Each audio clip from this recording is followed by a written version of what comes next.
Johan Cruyff. In 1978, at the peak of his powers, Cruyff shocked the football world by withdrawing from the Dutch squad just months before the World Cup in Argentina. Years later, the story surfaced.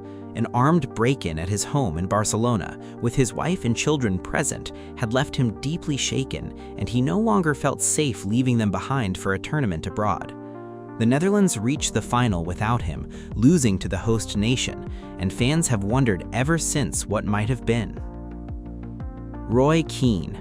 Ireland's captain walked out of the 2002 World Cup before a ball was even kicked. Frustrated by what he saw as poor preparation, substandard training facilities, and a lack of professionalism around the squad in Saipan, Keane clashed publicly with manager Mick McCarthy. And Keane was sent home rather than staying to lead his country. Ireland pressed on without their best player, and the incident split public opinion for years, with some calling him a disruptor and others a truth-teller. Nicolas Anelka. During the 2010 World Cup in South Africa, Anelka's international career ended in disgrace rather than glory. At halftime in a match against Mexico, he reportedly launched a furious verbal attack on coach Raymond Domenech. The French Federation demanded a public apology to preserve unity within the squad, but Anelka refused to back down. He was expelled from the tournament and sent home immediately. The wider squad staged a training boycott in protest of his treatment, turning one player's defiance into a national embarrassment for French football. Mesut Özil.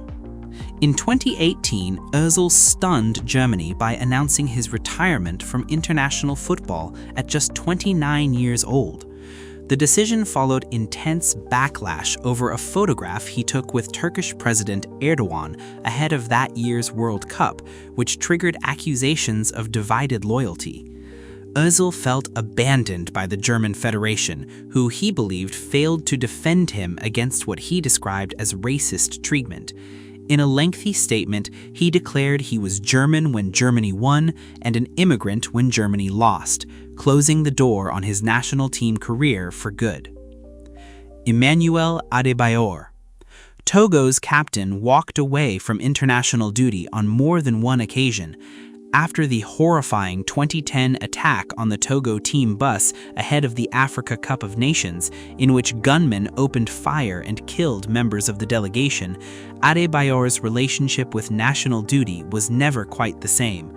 He later stepped away again amid disputes with the Federation over pay and management, frustrated that off-field chaos kept overshadowing the proud honor for the country's best-known footballer. Eric Cantona. Long before his Manchester United glory days, Cantona's relationship with the French national team was already fractured by his fiery temperament. After a string of disciplinary incidents and open criticism of coaching staff and federation officials, he found himself increasingly frozen out, and at points made clear through his actions that he had little interest in reconciling. His combustible personality, celebrated at club level, proved harder to manage on the international stage.